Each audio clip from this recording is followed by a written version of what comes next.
प्रिय विद्यार्थियों नमस्कार। मैं डॉक्टर सहदेव पारेख श्री गोविंद गुरु राजकीय महाविद्यालय बांसवाड़ा से। विद्यार्थियों आज हम एस.सी. दुबे, श्यामाचरण दुबे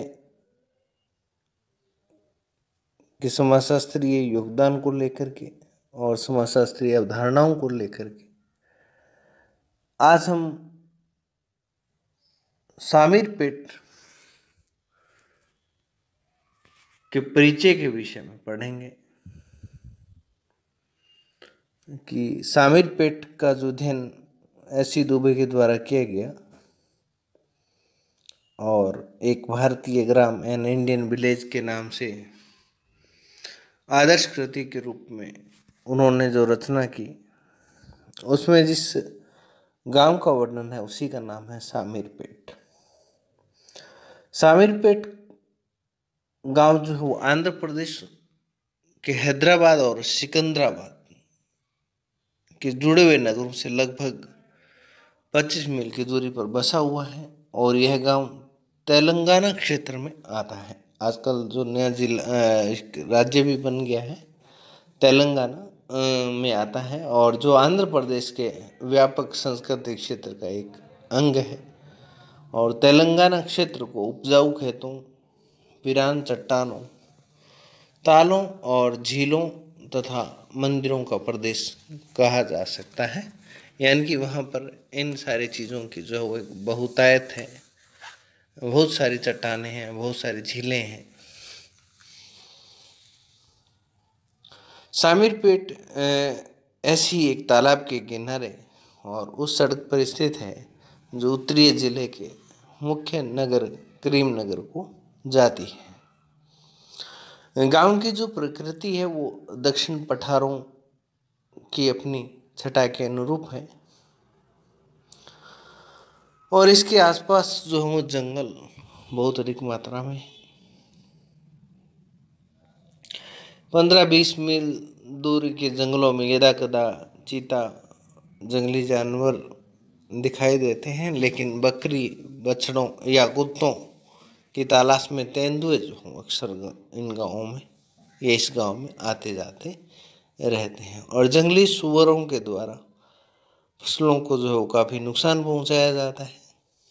1951 की जब जनगणना हुई थी उस समय शामीरपेट, क्योंकि स्टडी जो है वो शामीरपेट का जो अध्ययन जो है वो उसी पीरियड में 1951-52 की अवधि में हुआ था, इसलिए हमने 1951 की जनगणना को यहाँ आधार माना है। 1951 की जनगणना के अनुसार शामीरपेट तथा पास के दो नगरों बाबूगुड़ा और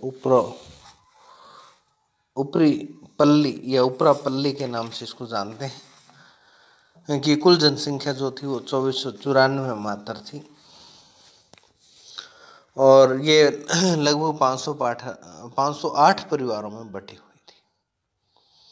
और धर्म के अनुसार इस जनसंख्या में 340 मुसलमान और हिंदू थे। सांस्कृतिक क्षेत्र से हिंदुओं और मुसलमानों के रीति रिवाज जो दर्शनीय ढंग से देखने के तरीके से यदि देखा तो भिन्न थे। और मुसलमान जो हैं वो उर्दू भाषी हैं, जबकि हिंदू लोग जो हैं तेलुगु भाषा बोलते हैं। और व्यवहार में गांव के अधिकांश लोग जो हैं द्विभाषी हैं। और शामीरपेट जो है बहुत पुराना गांव तो नहीं है, लेकिन इस गांव का इतिहास जो है वो लगभग 350 वर्ष पुराना माना गया है। 1978 में हैदराबाद के निजाम ने इस गांव को फखरुल मुल्ला खानन नामक व्यक्ति को जागीर में दिया था, ऐसी एक मान्यता है और ऐसे प्रमाण भी उपलब्ध है। और तब से यह गांव जागीरदारी में ही रहा।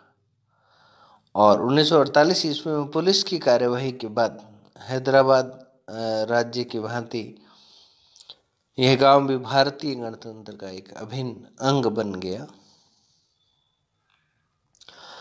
शामीरपेट जो है वो एक स्वतंत्र सामाजिक, धार्मिक और आर्थिक इकाई के रूप में सामुदायिक जीवन से जुड़े कई पक्षों में अंततः आत्मनिर्भर है और ग्राम समुदाय के व्यापक संगठन में अंशतः स्वायत्तता भी है, किंतु व्यापक सामाजिक अर्थ में शामीर पेट के घनिष्ठतम संबंध आस पड़ोस के गांवों के साथ भी है।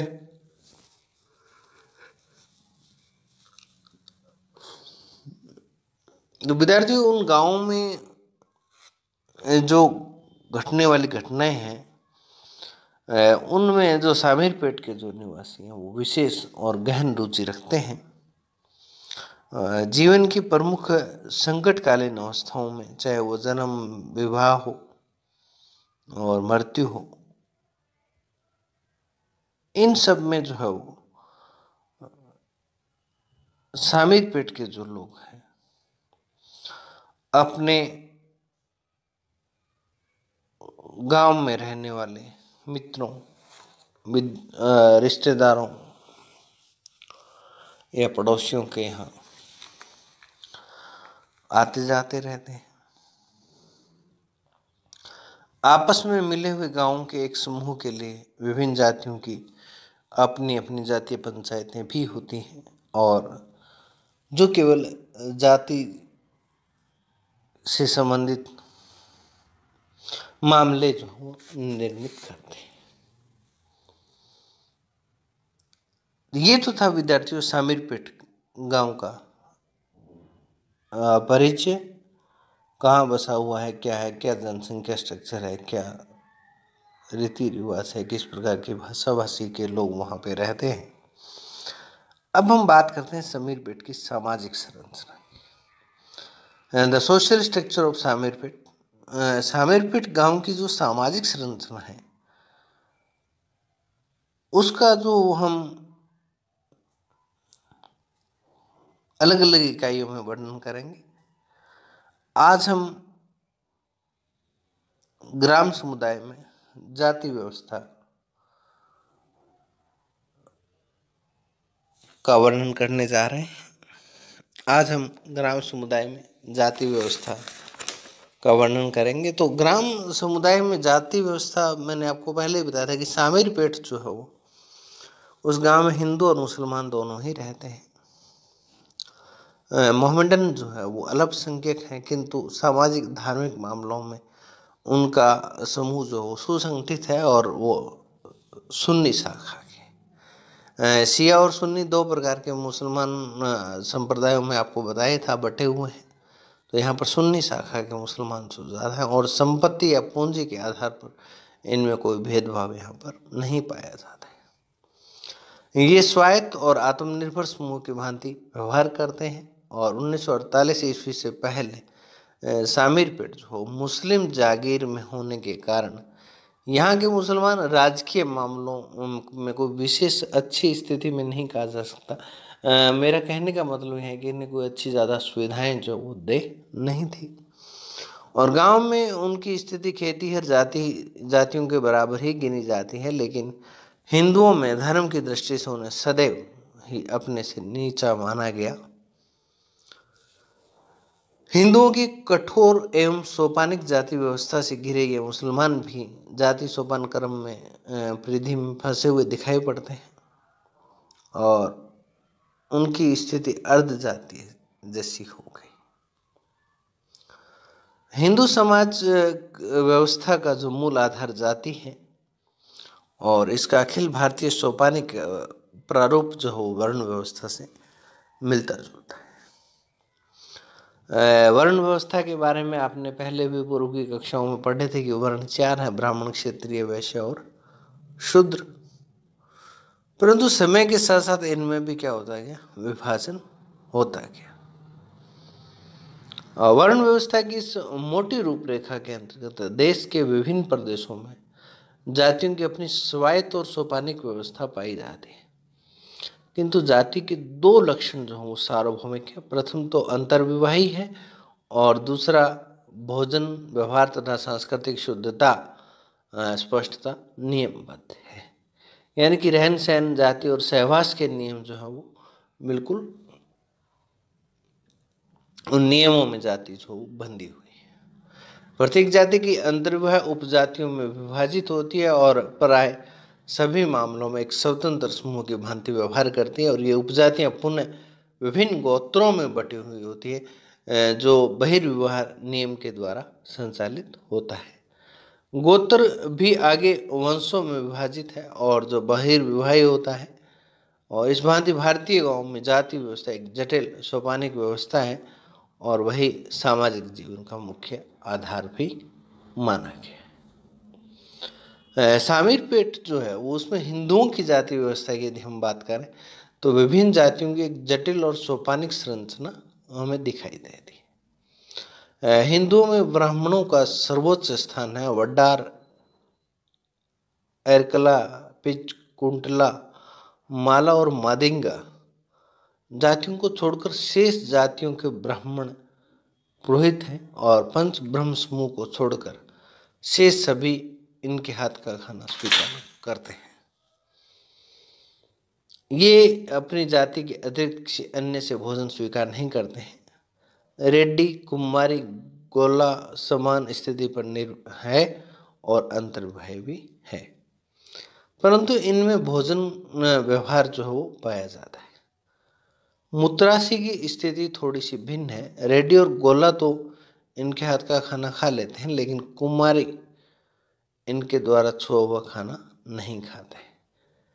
इन जातियों के बाद साले और गौंडला आते हैं, जिनमें अपनी ही जाति में रोटी बेटी का व्यवहार जो प्रचलित है, और ये अपने से ऊंची जाति के हाथ से भोजन स्वीकार कर लेते हैं। तत्पश्चात सांकली और मगली की स्थिति है जो परस्पर समान है, परंतु रोटी बेटी का कोई व्यवहार उनके बीच में नहीं पाया जाता है। इसी प्रकार जो है वो अन्य जातियों के भी अपने अंतर्विवाही और भोजन संबंधी नियम पाए जाते हैं, और उपयुक्त जातियों जो हमने अभी वर्णन किया है कि अधिकांश जो है वो अंतर्विवाही उपसमूहों में विभाजित है, और जो कि सभी व्यावहारिक दृष्टियों से स्वतंत्र माने जा सकते हैं। जैसे आंध्र प्रदेश के ब्राह्मण दो मुख्य समूहों में वैदिकी तथा नियोगी में बटे हुए हैं। एक तो पहला समूह तो वैदिकी है और दूसरा नियोगी है। ये दोनों ही कई शाखाओं में विभक्त है जो कि अंतर्विवाही है, और इसी प्रकार कोमटी 6 अंतर्विवाही समूहों में, रेड्डी 4 उपसमूहों में, मुत्रासी 3 उपसमूहों में, कुमारी 4 उपसमूहों में तथा गोला 7 उपसमूहों में विभाजित है।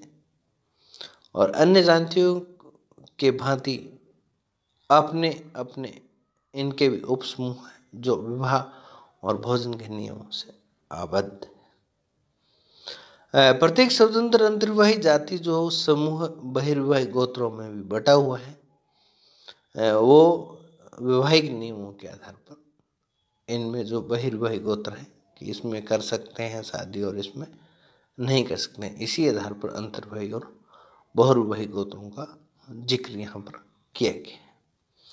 ये गोत्रम, गोत्र से क्या है, गोत्रम बना है। ये गोत्रम उसी प्रकार कई वंशों में बंटे हुए हैं, और उन उप विभागों का प्रमुख कार्य जो है वो वैवाहिक संबंधों को नियमित करना होता है। वो पहले ही मैंने आपको बताया था कि इन सब का जो मतलब भी एक ही है कि वैवाहिक संबंधों को नियामक मतलब उनको कैसे ठीक ठाक रखना है, और एक व्यक्ति को न केवल अपने से भिन्न गोत्र अपितु अपने से भिन्न वंशम में ही विवाह करना होता है। और इस भांति जो अंतर्विवाही और उपजातियों, गोत्रों और वंशों से मिलकर एक जाति की एक इकाई के रूप में जो संरचना उभर कर आती है, उसे हम आंतरिक गठन, सत्ता और न्याय का जब टॉपिक पढ़ेंगे तो उसका उल्लेख करेंगे। और आगामी वीडियो तक के लिए धन्यवाद।